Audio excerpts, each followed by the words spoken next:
Report as we turn now to our next story, almost unfathomable, but true, about art in a time of terror.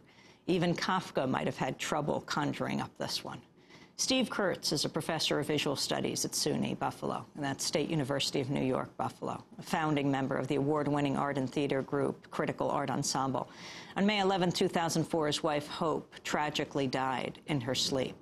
When he called 911 for help, a nightmare that would last for the next 4 years began to unfold. The police became suspicious of his art supplies and harmless bacteria cultures that he was using for an anti-war project about the public health impact of germ warfare programs.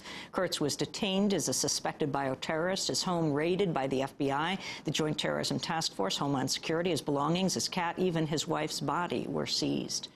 After a federal grand jury refused to charge Kurtz with bioterrorism, Kurtz and his colleague Robert Farrell of the University of Pittsburgh Graduate School of Public Health were charged with federal mail-and-wire fraud concerning the acquisition of $256 of harmless bacteria.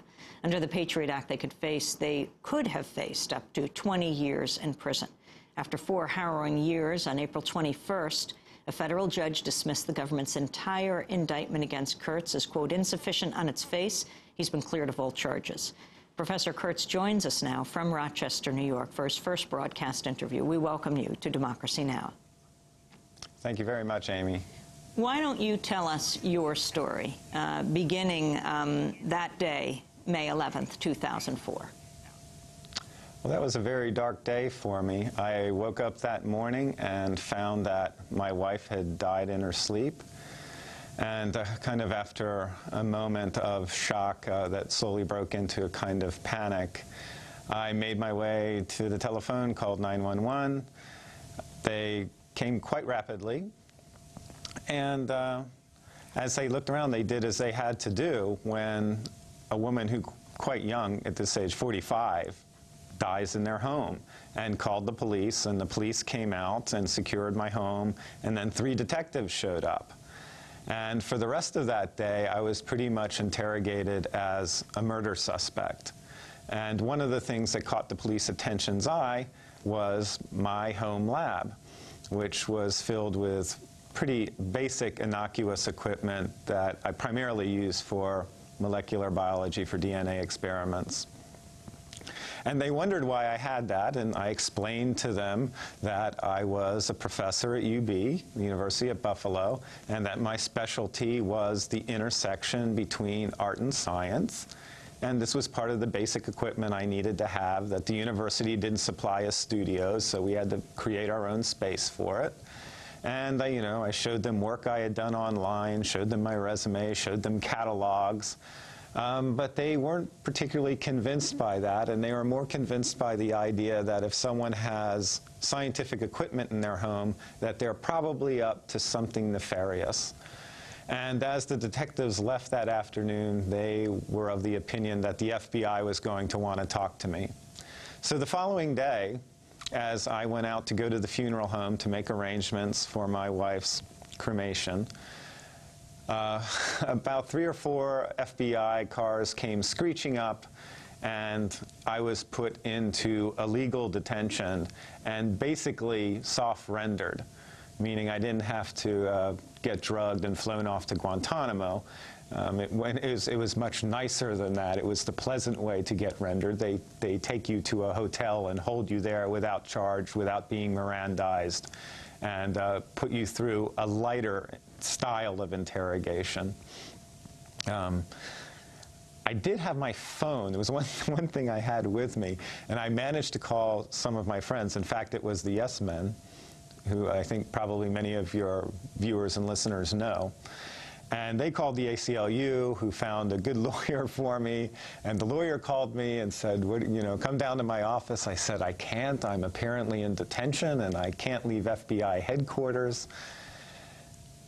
And he said, well, let me talk to whoever's in charge. And I said, fine. So I handed off the phone to one of the agents, who took it away. And he came back, I don't know, 2 or 3 minutes later, and the next thing I know, I was on the street heading for my lawyers. And it was quite a mess after that, because it had already turned into a media fiasco. My house was surrounded. And The FBI had scrambled 5 different offices. The Joint Terrorism Task Force was already flown into town. And so began kind of this week of them raiding my house and seizing materials, and you know, a kind of press conference after press conference of, once again, here in Buffalo, following the Lackawanna 6, we have the next homegrown terrorist. And that was the 6 Yemeni men who were taken. I think Buffalo has one of the largest FBI offices in the country. Is that right? I remember this story well in 2004 because I happened to be speaking at the University of Buffalo right after your wife had died and you'd been seized. And the people who were driving me wanted to take me past your house because they said, you're not going to believe it. They're talking about the professor as a bioterrorist, yet the FBI has all these pizza boxes that are piling up outside because they're eating pizza inside the apartment, the house. That's true. Yeah, they did leave us quite a bit of trash behind between the wetware from the testing that was bundled up and left all over my home to the piles of trash left outside, primarily consisting of Gatorade bottles and pizza boxes. So the word gets out that you may be a bioterrorist. Explain then what transpired from mid-May 2004 until, well, 4 years later, until just recently when you were exonerated, what you ended up being charged with. You were brought before a grand jury? No, well, this is one of the amazing things. I think I deserve some type of degree in law after going through it, especially since it's 4 years. I don't know what kind of degree, but something. And no, I was never brought before a grand jury. If you're a target of a grand jury, they tend to not bring you in. You know, they might bring in subjects that surround you and then other witnesses. So I have no real idea what happened in a grand jury, and nobody does. The transcripts are very rarely released. But in the end, from what we can tell of people we know who are witnesses, although most of them took the Fifth, which one should always do when going in front of a grand jury, from what we can tell from the witnesses that came in, they were really trying to go for a bioterrorism charge, but the grand jury didn't buy it, which is really odd because there's basically no rules for the prosecutor when he's in front of a grand jury. This is why you get the famous aphorism of a grand jury could indict a ham sandwich, because the prosecutor does not have to show exculpatory evidence. There is no judge there. There is no defense there. They can bring in hearsay. I mean, they basically can make it up as they go along. But I was not charged with bioterrorism, thankfully, and instead I was charged in the go-to law, which is generally used in cases of activists on one side and organized crime on the other, and that is mail and wire fraud.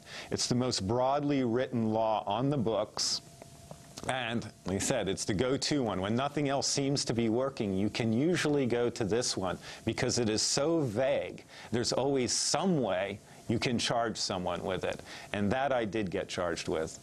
We're talking to Steve Kurtz. Steve, are you still a professor at the State University of New York, Buffalo? Yes, I am still a professor, and you know, my hat's off to my university. They did not bow to Department of Justice and FBI pressure to fire me. They kept me on. They presumed I was innocent.